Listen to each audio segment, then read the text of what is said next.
بسم الله الرحمن الرحيم. السلام عليكم ورحمة الله وبركاته. أهلا بكم أعزائي مشاهدينا الكرام.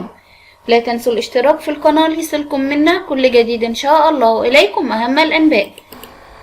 تعرف على التبرع الذي تبرع به صلاح لأبناء قريته.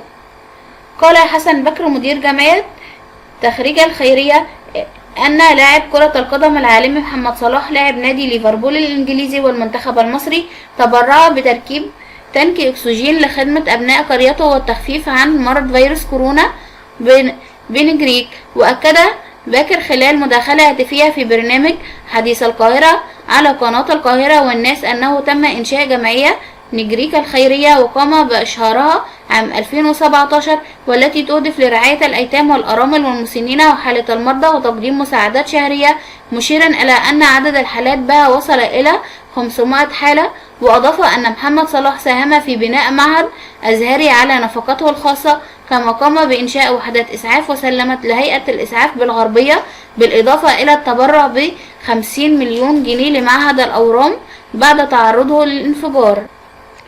ونشكركم على حسن استماعكم ولكم منا كل التحية والتقدير، والسلام عليكم ورحمة الله وبركاته.